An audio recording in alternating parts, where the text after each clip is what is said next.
Hello everybody, Pipeman 1861 here.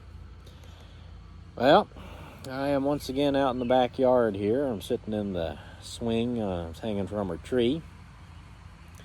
Beautiful day.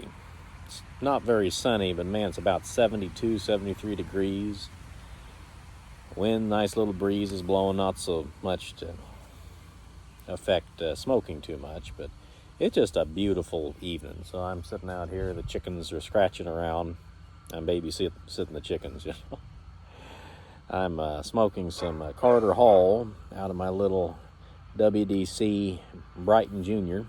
It's a cute little pipe, I really like it. And doing some reading. This is a interesting old book I got. I went to Half Price Books on my lunch break a couple weeks ago. I always like to look through their older books. This particular one, it's called Elbow Room. Of course, everything's reversed on this screen, but Elbow Room. Elbow Room, a novel without a plot. Published, I believe, 1876. Look at that fella relaxing with his feet propped up on his mantelpiece. I can't see as how that'd be too comfortable for too long, but you know, you never know. Anyway, I wanted to read real quick a little bit out of the first chapter here, which is also the prologue, The Advantages of Elbow Room. And this is kind of intended to be a comic book, but it's actually kind of profound, this first chapter. The fellow who wrote this book, he wrote under the name of Max Adler. That was just a pen name. I cannot remember at the moment what his real name was. Charles Sanderson, I believe. I'd have to look it up again. But he was a bitter rival of Mark Twain. And Mark Twain gained lasting fame, and this gentleman's fame kind of fizzled out in the early 1900s. But at the time this book was written, he was just as popular as Mark Twain was, Samuel Clemens. And they went back and forth quite a bit in the newspapers and whatnot, and they accused each other of plagiarism quite a bit. May or may not have been true. But I've been enjoying this book quite a lot. I'm going to read a little bit of this because I think it applies quite a bit to today. Just as I'm sure it did years ago. All right. So, Elbow Room, Chapter 1, Prologue, The Advantages of Elbow Room. The professors of sociology, in exploring the mysteries of the science of human living, have not agreed that elbow room is one of the great needs of modern civilized society, but this may be because they have not yet reached the bottom of things and discovered the truth. In crowded communities, men have chances of development in certain directions, but in others their growth is surely checked. A man who lives in a large city is apt to experience a sharpening of his wits, for attrition of minds as well as of pebbles produces polish and brilliancy, but perhaps this very process prevents the free unfolding of parts of his character. If his individuality is not partially lost amid the crowd, it is likely that, first, his imitative faculty will induce him to shape himself in accordance with another than his own pattern, and that, second, the dread of the conspicuousness, which is the certain result of eccentricity, will persuade him to avoid any tendency he may have to become strongly unlike his neighbor.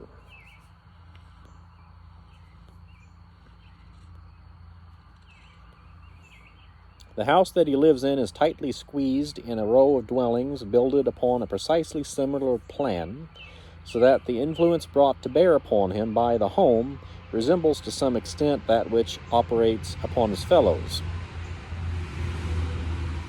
There is a pressure upon both sides of him in the house, and when he plunges into business, there is a far greater pressure there in that shape of sharp competition, which brings him into constant collision with other men, and mayhap drives him or compels him to drive his weaker rival to the wall. The city man is likely to cover himself with a mantle of reserve and dissimulation. If he has a longing to wander in untrodden and devious paths, he is disposed resolutely to suppress his desire and to go in the beaten track.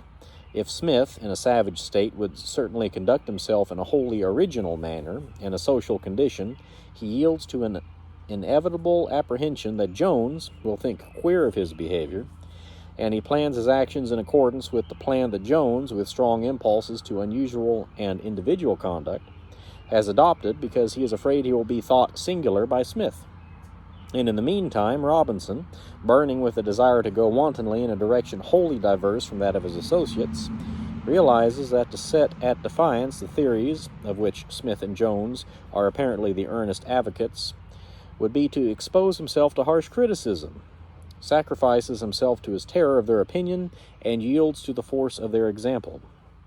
In smaller and less densely populated communities, the weight of public opinion is not largely decreased, but the pressure is not so great. There is more elbow room. A man who knows everybody about him gauges with a reasonable degree of accuracy the characters of those who are to judge him, and is able to form a pretty fair estimate of the value of their opinions. When men can do this, they are apt to feel a greater degree of freedom in following their natural impulses. If men could sound the depths of all knowledge and read with ease the secrets of the universe, they might lose much of their reverence. When they know the exact worth of the judgment of their fellow men, they begin to regard it with comparative indifference. And so, if a dweller in a small village desires to leave the beaten track, he can summon courage to do so with greater readiness than the man of the town. If he has occasionally that proneness to make a fool of himself, which seizes every man now and then, and Lord knows it does to me, he may indulge in the supercilious or the perilous luxury without great carefulness of the consequences. Smith's ordinary conduct is the admiration of Jones as a regular thing, but when Smith switches off into some eccentricity for which Jones has no inclination, it is only a matter of course that Jones should indulge in his own little oddities without caring whether Smith smiles upon him or not. It is therefore in such communities that search can most profitably be made for raw human nature that has had room to grow upon every side with little check or hindrance. The man who chooses to seek may find original characters, queer combinations of events, surprising revelations of individual and family experiences, and an unlimited fund of amusement, especially if he is disposed, perhaps even while he submits to an overpowering conviction that all life is tragic, to summon into prominence those humorous phases of social existence. I lost my place. There we go. Which, as in the best of artificial tragedies, are permitted to appear in real life as the foil of that which is truly sorrowful. To depict events that are simply amusing may not be the highest and best function of a writer, but if he has a strong impulse to undertake such a task in the intervals for more serious work, it may be that he performs a duty which is more obvious because the common inclination of those who tell the story of human life is to present that which is sad and terrible, and to lead the reader whose soul has bitterness enough of his own into contemplation of the true or fictitious anguish of others. But anyway, I could go on, but I won't.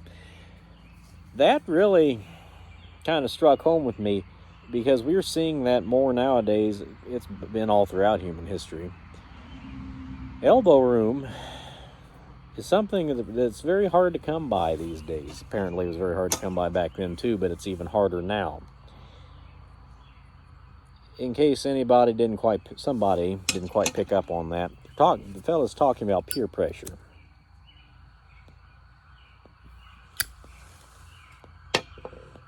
We tend to think of peer pressure as more of a thing that kids at school deal with, but everybody deals with it. I deal with it, work and dealing with people. Everybody does. The more people you have in close proximity to you, the more likely you are going to bow, the more inclination you'll have to bow down to their opinions and desires. It's a very simple fact. It's part of the reason why big cities have so many problems, because there's more people. That's why I like the country. Not that I don't like people. I do enjoy visiting with my friends and all that, but I tell you, there's something to be said about being able to just sit down in peace and not have to worry about what people around you are thinking about you, or prying into your own personal business. I don't know. Just got me thinking a little bit more than maybe it should have, but that kind of struck me as interesting that somebody in 1876, a writer, recognized that.